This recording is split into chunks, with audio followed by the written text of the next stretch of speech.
3, 2, 1.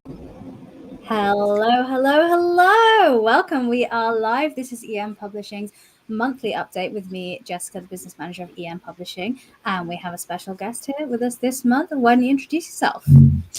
Hi, I'm Paul Hughes. I am one of the developers who writes a lot for Ian World.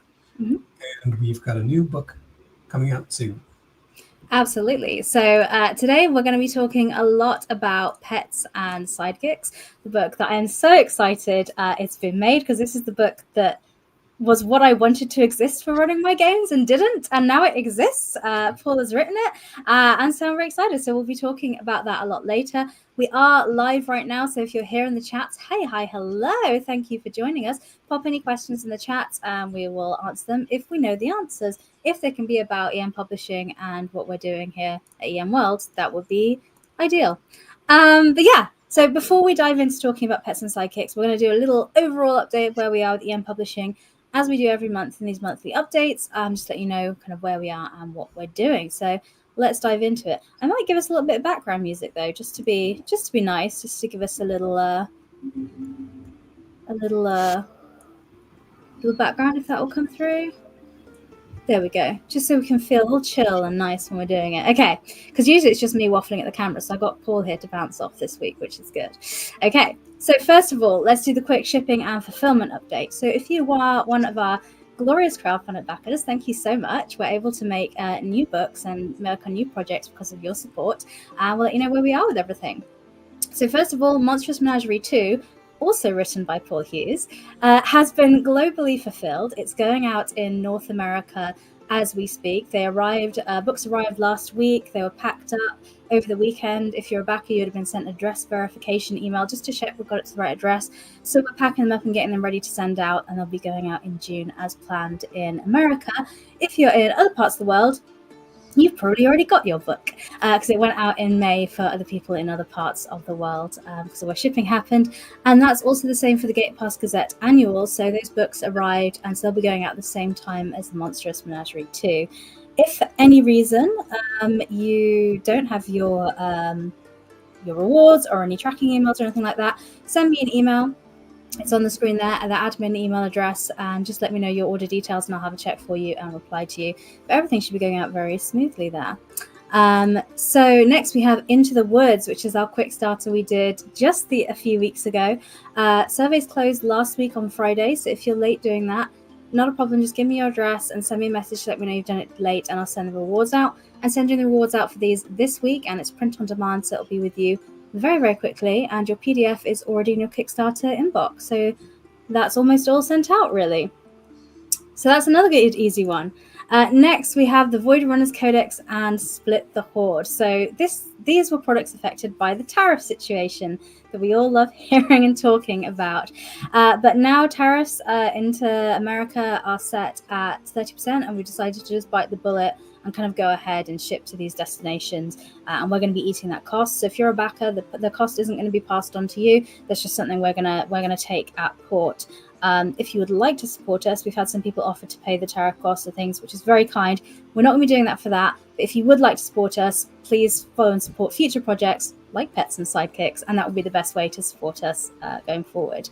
So where we are with Void Runners Codex and Split the Horde, it's currently being in mass production, so the production line is going, and I know this for certain because I have the first off the press version of the Void Runners Codex that is so big and heavy I can barely lift it up there. So it exists, it's really good. We had a sample the other month, and this is which we approved, and then when they start doing the manufacturing process, they send us the first one off the line so we can see exactly how it's going to be. And yeah, it's great. We're really, really pleased with it. These are really heavy. So when they finish this month, we're then going to pop them on boats in July. We're booking boats at the moment to go to various parts of the world. And then depending on where you are, books will leave warehouses and reach you as the backers in kind of August or September time, just depending on shipping times globally and times at customs. But yeah, those are all at hand. And that's the same for Split the Horde as well. The Split the Horde sample is actually downstairs on my coffee table, I've just realized, because I was playing it earlier. But that's exactly the same fulfillment timelines there, because we're shipping them kind of together, and they'll be shipped to your local warehouses in the UK in the US and in Australia, our new warehouse in Australia. So if you're down there in Australia and New Zealand, you'll have a local warehouse now. But yeah, so despite the tariffs, everything is going ahead. But yeah, so that's kind of the main fulfillment updates on where we are. So everything's kind of being sent out and going ahead. So now I've done that admin. Paul, let's talk about pets and sidekicks, shall we? Okay. So, what is Pets and Sidekicks? Do you want to give it a little intro? Yeah. Like a lot of books and like EN projects, it comes out of the same thing you mentioned, Jessica. Playing at the table and being like, I really wish that I had this. Mm-hmm. I've got players who really like engaging with NPCs when I DM, which is great. And one player in particular who always loves to play a ranger type, who just befriends every animal we come across, and so we end up with this big, retinue of all kinds of squirrels and owl bears and giant spiders following us around. And so this was something that I sort of needed for myself, because it's all fun to get a squirrel until it takes a 1 hit point of damage, and then you don't have a squirrel anymore. It's very sad. And that's just like that. The rule in movies, don't kill the dog, I think is also true in role playing games. I mean, it can be, yeah. So I sort of started to develop what would it look like what would a 20th level squirrel look like? That's the challenge. And so sort of took that idea and this is actually something that we have a version of in the appendix in Monstrous Menagerie 2. Mm-hmm. We have an appendix which is sort of like leveling up monsters. It's got a couple of sample monsters in there, so that you can have a wizard and throw some levels on your wizard friend. Mm-hmm. And we sort of took that idea and developed it out into the book.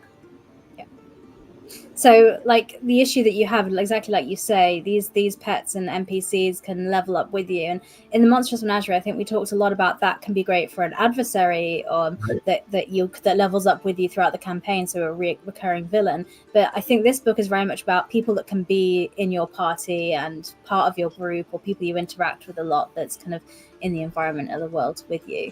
So I'm very excited to see this come to life. But let's talk through the book chapter by chapter, so we can go through in detail kind of what's in the book here.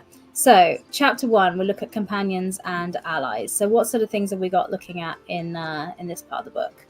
Okay, so this is sort of the intro chapter, and this is sort of how you get a long-term companion, sidekick, pet. This is the I met an admiring, farmer who's interested in becoming an adventurer, or if you're one of my players, I ran into an owlbear and decided we just had to be best friends. Yeah. How do you get from this owlbear's trying to bite me to this owlbear is my loyal companion? So we've got some rules for building up loyalty. You can spend your downtime working with them, building up trust with them. There are rules for pet treats, giving them treats and rewards and stuff like that. Or if they're not a pet, but they're an NPC, how can you build up loyalty and get them from just being, say, a hireling maybe, to someone who has your back and is with you thick and thin for the next couple of adventures. So we've got all that. And then finally, for back on the pets, I threw in pet tricks that can be learned over the course of time, so that your pet wolf could learn to guard your camp while you're sleeping, or be a watchdog, or maybe like perform and earn money if you're a bard or something like that. And so you can build out the stuff that they can do. Yeah. Absolutely. What I think is really nice about this book as well is I think we very much didn't want to take away from character classes that use animals in combat. So if people use Wild Shape, or if you're a ranger, we don't want to take away your core thing, but it was more giving companions and relationships to other character classes. And like you mentioned, so many things, options aren't necessarily combat related. They're more like sending messages or guarding camp or things like that. So it just makes the world feel a bit more real for me as well, because so many people in their lives, pets and animals, are part of the world and part of our lives. And so it's nice to kind of introduce that into the games. But yeah, so okay, it's not, yes, it's giving the sort of like a nice doggo feels to people who are not necessarily a beast class, and also giving new toys to them too. So if you are a Beastmaster Ranger, we'll talk about the support that you get in further chapters. Okay, well, chapter 2 is character options. So will that be where we find this info? In fact, it will. So, oh, what a lovely segue! How natural. Yeah. Oh, actually, no, I'm wrong. This is chapter 2, heroic monsters. This is the really important piece for these monsters. This is leveling them up. So we introduced the term heroic monsters, and that's basically our word for a monster that can gain levels. Anything can be, heroic if everyone in the group is really excited about it. So these are generalized rules that you can use that we try to keep as balanced as possible, and fitting in with the overall, A5e math framework for monsters, so that they don't overwhelm, become too important and become too powerful, and they don't just get wiped out and they're not just totally non-entities, but they can actually sort of keep up. They can be a part of combat. They can be part of non-combat scenes. So they can gain levels, and they, their stats go up, their hit points, their damage, and so on, just as you'd expect. And they can also gain, at certain levels, they can gain heroic features, which are like feats for your sidekick. And just like feats, some have a prerequisite, some you can just grab. So for instance, anybody could take the heroic poise heroic feature, which just basically means that you have a legendary resistance type. If you fail a saving throw, if your pet fails a saving throw, you really don't want your pet to fail a saving throw. They can succeed, say once a day. They didn't actually fall down that giant ravine to their death. But we also have some specific ones for specific character options and visions. For instance, we've got a dead quiet feature for your stealthy undead who can sneak up on you. And we've got somewhere between 50 and 100 of these sort of general features that you can choose from. Wow, that's quite a lot. We've had a question about mounted subclasses and how that works. So this person has just asked, because in Gate Pass Gazette, we've already kind of had a bit of information about subclasses and mounted classes, not subclasses, from Gate Pass Gazette, and they're hoping it would be similar to that. So could you talk a little bit about how those mechanics with mounted subclasses work? I actually worked with some of the Gate Pass Gazette authors on some of these, and we've sort of brought in, one of the things we did bring in is there's a set of maneuvers which are for pets that appeared in Gate Pass that we're bringing in here, just because we want that to be an option for a lot of these characters. And similarly, we have designed our archetypes in the same kind of framework as those in Gate Pass Gazette. For mounted types, we've got we're bringing in the Cavalier for the Herald, and we've got lots of a ridiculous amount of mounted options, and it's all it all works with your Gate Pass material too. Fabulous. So Iris, thanks for your question. They have just corrected themselves to say it was issue 23, actually. I wouldn't know off the top of my head, so don't worry, I wasn't going to correct you. But yeah, to answer your question, yes, it does have synergy with Gate Pass Gazette, because all level up A5e family things work within the same system kind of together. Okay, great. So let's go on to chapter 3. Now, this is a bit we all want to talk about. Tell me about the pet options here in chapter 3 and what things we have for pets. Okay, so this is sort of like you want a pet, how do you get one?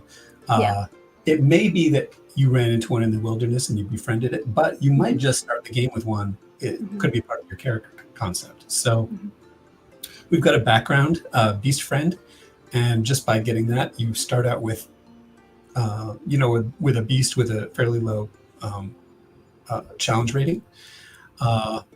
And we've got feats, a bunch of feats that you can take that enhance your teamwork, let your pet or sidekick become more powerful. So you can have you could be a wizard with a wizard apprentice who is learning spells along with you, and you can teach them your spells as you learn them. Or you can just be running around with your pet wolf, and your wolf becomes more powerful. And then also we've got lots of character options, something for every class. So we've got more toys to play with for your Beastmaster, more knacks for the Ranger and for all the other classes. We thought this would be kind of a fun area to explore for character options.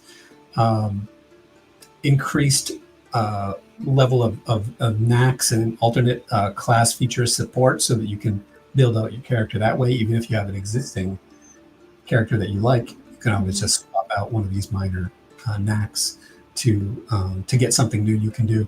Or if you're creating a new character, we've got a bunch of new archetypes. We have one that's a wizard archetype that's based on your familiar, and having a heroic familiar that becomes more powerful as you level up. I mentioned the Herald Cavalier. That's a classic, that we're bringing in.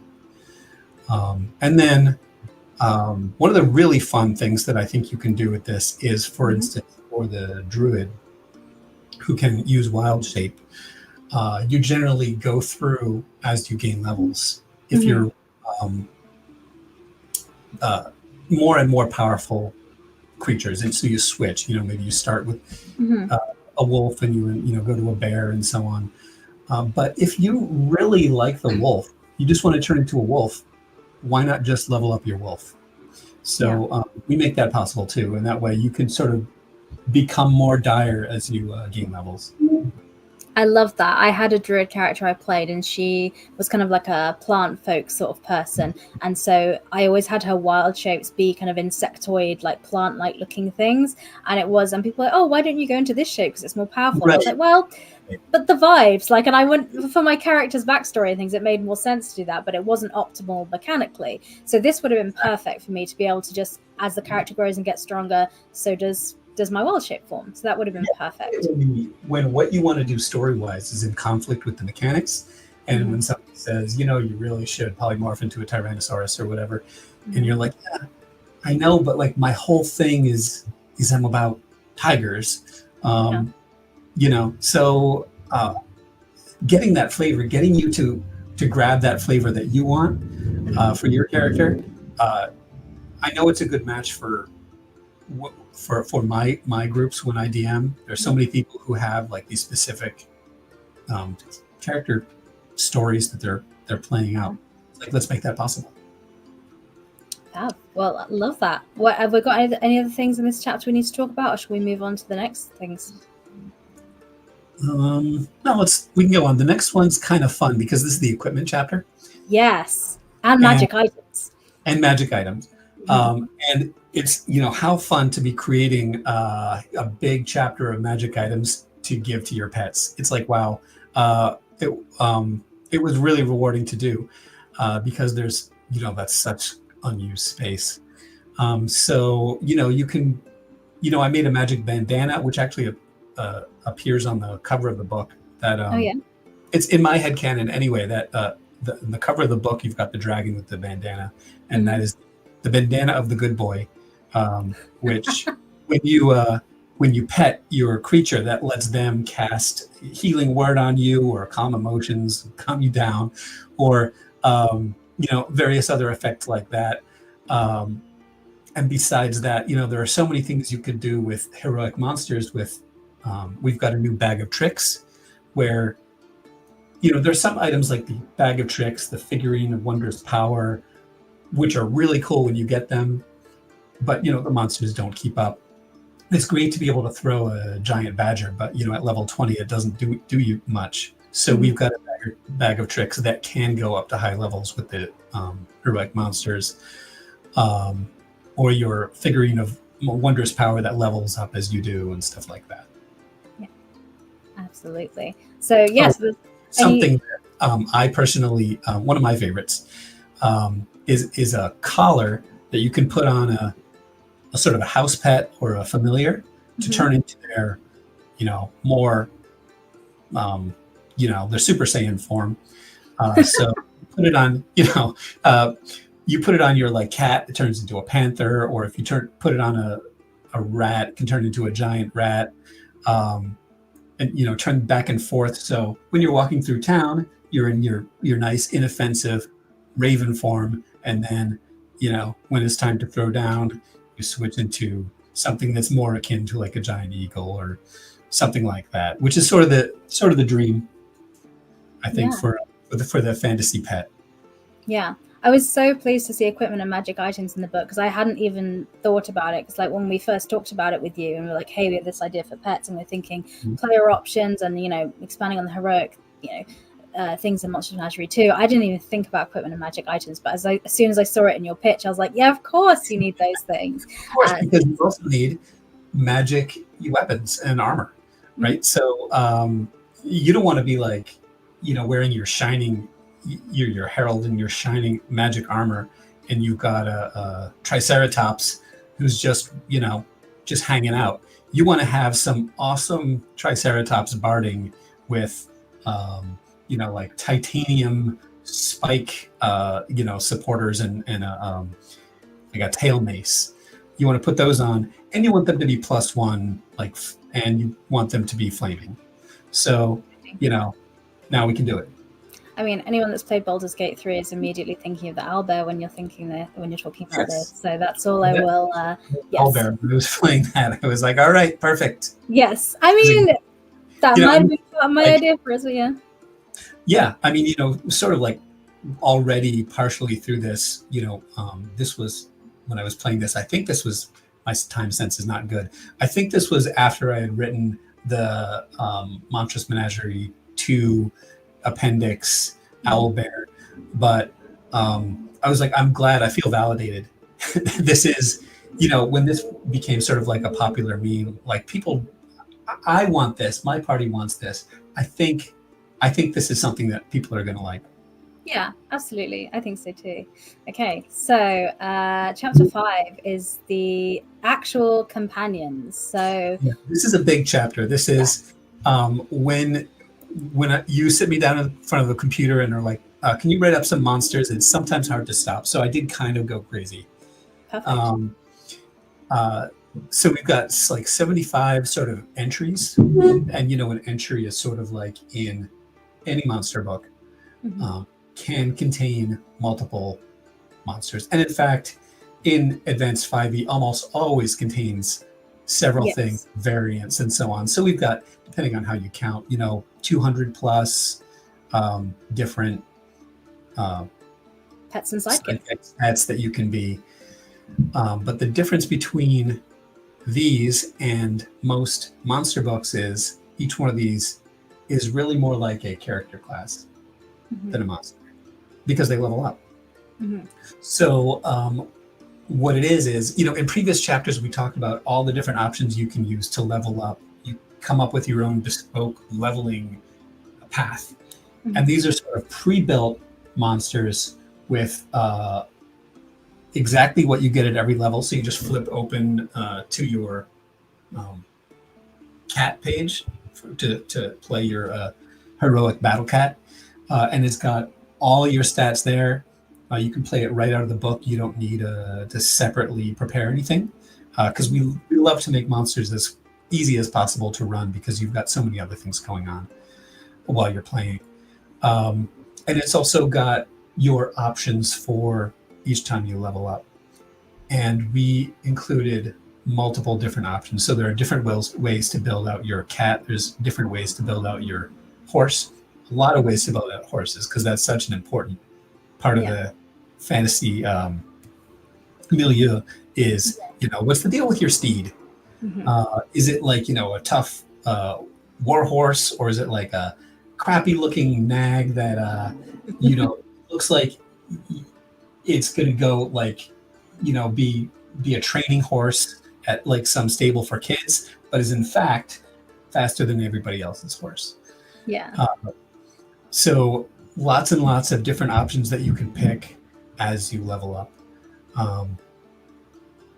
Fantastic. Any particular favorites with maybe if we go for one that's like a pet, it's like a kind of a creature, maybe one of the companions, that like one of the NPCs. Yeah. Okay. Here's one that kind of straddles the line. What exactly is this? This is the Fiend entry, and that's where we have the Imp and the Quasit.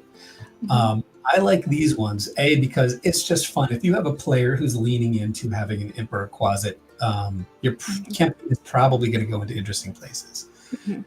And they're going to be up for something crazy. And so that's why I went a little crazy with these entries. You've got these heroic features that you can take that give you and your Fiend new powers, but also change you. So, for instance, you get Fiendish Charm, and now your features become flawless. You look like you were, sort of like airbrushed, and you and your bonded character become really good at deception or persuasion checks. Or you might get Fiendish Vision, and now your eyes glow red all the time, but you have Dark Sight and Devil's Sight, which let you see through magical darkness. Or my favorite, Fiendish Voice, where you can no longer ever speak in your normal voice again, but you can use ventriloquism and you can imitate other people's voices.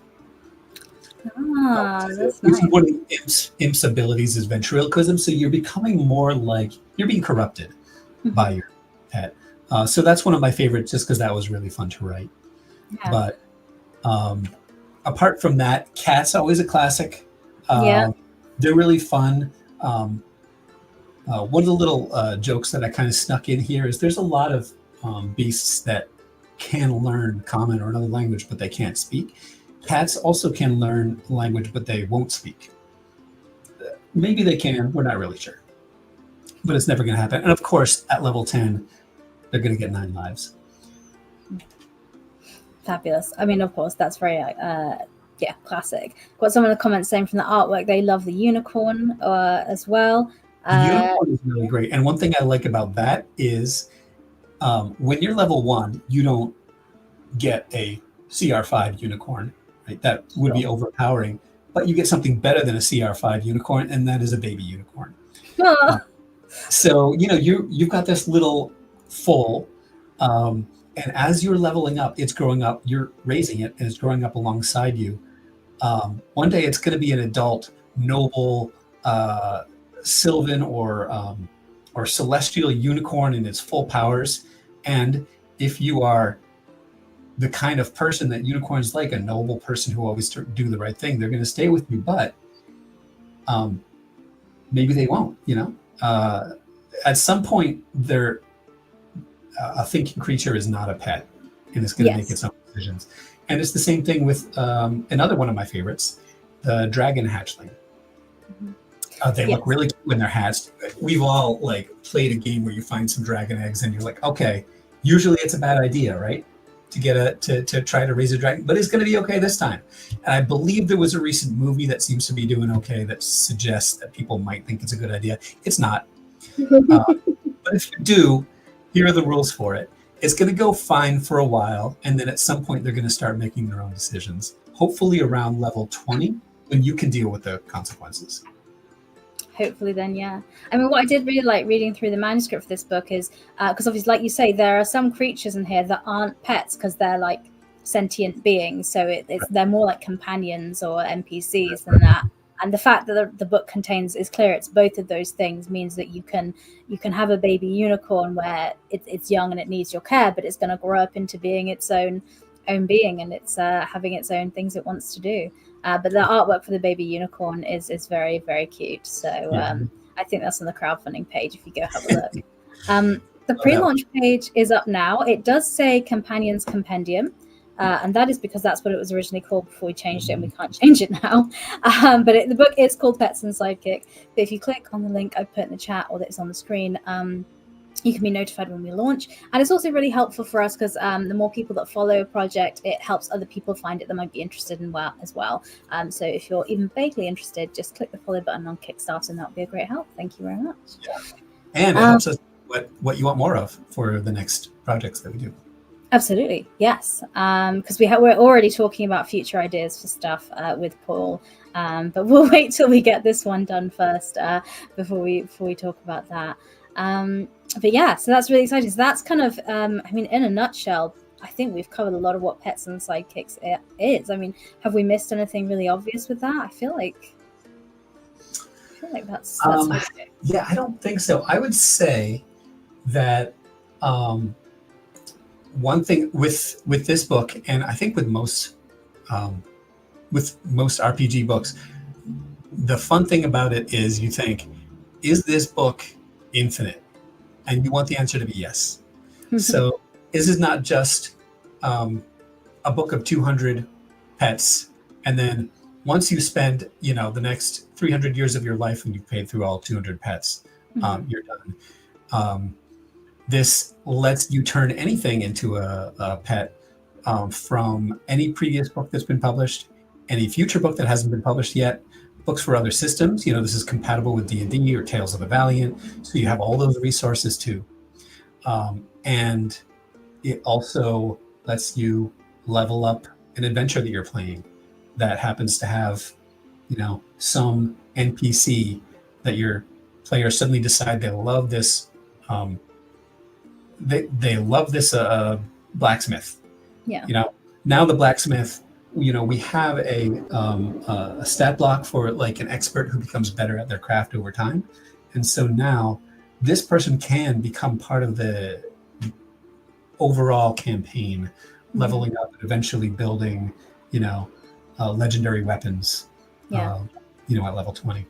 Yeah, I mean, my groups, when I run games, they generally like the most cantankerous, angry NPC that I make. So if you have this goblin that hates them so much, they're like, we love him. And it'll always be like, it'll have a stupid name as well, because they'll have asked me on the fly, and I'll be like, oh, he's called Boblin, I guess. It's Boblin. Right. They're like, we will die for Boblin the Goblin. You're like, okay. So many bad names on the spot because it suddenly people love this guy. And it's like, Jeff, I guess. So another thing that I like to do in these books is actually spend some time thinking, coming up with names. And there are sample names for these guys. So if you don't want to just have to come up with Jeff like I generally do, you can look over into the themes section and see, some better research names in there. Yeah. And one fun thing we did for this as well is in the pet section for Ian Publishing staff, for the names for like dogs, we're like, well, we'll just put our dogs' names in there as recommended names, because obviously they're the best dog names. Or your Triceratops names if you have a Triceratops. Exactly. There we go. Okay, well, that's great. Thanks so much for chatting to us about Pets and Sidekicks. We are launching next month, so if you're at all interested, please do click through and have a look. I'll just go through a few more questions and things we've had in the chat here. So we've had someone ask, would you guys be willing to work with third-party creators to help make more A5e content? And the answer to that is yes, because we are already doing that. There's already a really active third-party creator space for A5e, which is so wonderful to see. If you go onto Drive-Thru RPG, there is actually a system category for A5e. So if you click that, it'll show you immediately on there.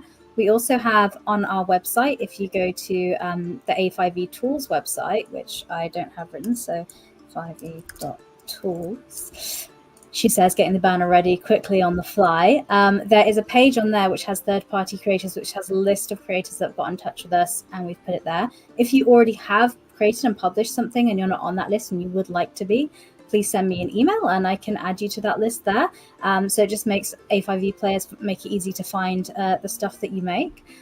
If you're aspiring to create stuff and you're not kind of sure how that works, we have our site a5esrd.com, which has the A5e SRD, which Paul has helped us write up as well. So a lot of that content's there. So that shows you all the content that you can use. It also has information on the options of license that you can use, whether you want to use the OGL, Creative Commons, or the ORC license. So you can use A5e with all of those options, and it goes into the kind of legal details on what that is, which is all the fun side of publishing we now have to worry about because of that. So the short answer is yes, absolutely. We may also, no, it's probably too soon for me to announce that. But yes, maybe we are planning some things for third-party creators that we will announce later when I have my ducks in a row. But yes, absolutely love to see third-party content stuff.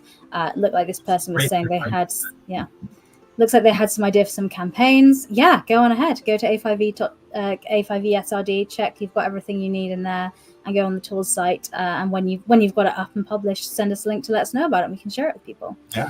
Look at it. Absolutely. Okay, fab. Well, I'm going to move us on a little bit about what is next in 2025. So obviously we've got Pets and Sidekicks going on, so that'll be the next thing we do. But following that, just to give you a quick recap, we are launching the Alpha Star magazine. So like I said, we will be sending out the big Void Runners Codex Kickstarter in August or September to the backers that backed this, and then it'll go to retail if you missed that. And then in September, once we finish fulfilling to everybody, we're going to launch Alpha Star magazine, which is a quarterly magazine of new Void Runners Codex content. So this is our product line that we're continuing supporting, similar to Insider magazine or the Gate Pass Cassette magazine, if you get that. But at the moment, we're planning to do that quarterly, and that will be on BackerKit. There is a pre-launch page up now. So if you are interested, you can go to BackerKit and follow us and be notified when it launches, or there's this very specific long-winded link on there, which is on our news page, which you can click through because that's quite a thing to type out. But that will be coming, so there'll be more content if you want to take your A5e games into space. We also don't just do Level Up Advanced 5th Edition. We have What's Old is New, the D6 dice pool system that we have, a crunchy system with a life path system. We are bringing out a bestiary for that. So it'll be for all three genres, old, now, new. It'll have information on how to build your own from scratch, how to edit the ones that we give you, and how to edit them so it matches your genre, because a guard in a like sci-fi setting will be very different from a guard in a kind of fantasy setting. So you might tweak, the gear and things that they have on that. But yeah, so that'll be coming out. So more pets and monsters for that.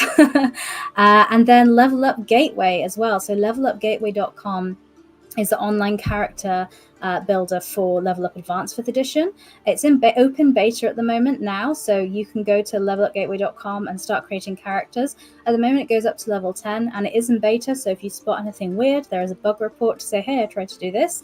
But we're slowly going through and building up, and as we go, we're going to build up all the way up to level 20, but for now, you can make characters up to level 10. So if you want to play around with that, and it's all the player options that are in the Adventurer's Guide. It's free, and that will always be free running the site. Future books and things like that in the future, we'll probably have some subscription tier levels for that we haven't kind of published that information yet, because right now we're just building in the free version for you all to enjoy. But that's up and available for everyone to use. And there's some nice screenshots there. If you're used to using D&D Beyond for creating your characters and you're a bit hesitant about doing pen and paper for A5e, this could be a really nice tool and a transition for you and your party to use it. And that is all the main news. I did a bit of a whistle stop there because we spent a lot of time talking about Pets and Sidekicks, as we wanted to be. But yeah, that's all the information we have at the moment. We'll be launching that in July. Please follow the page to get that through. And if you keep an eye out in the media, you may see some articles coming up with some previews and some things like that, coming out with more information on Pets and Sidekicks. But yeah, I think for now, that's all. Cool. Thanks so much for coming on and for creating Pets and Sidekicks. It's always a pleasure. Glad to be here. All right. Well, we'll see you again soon. Thanks very much, everybody. And goodbye. Bye, everyone.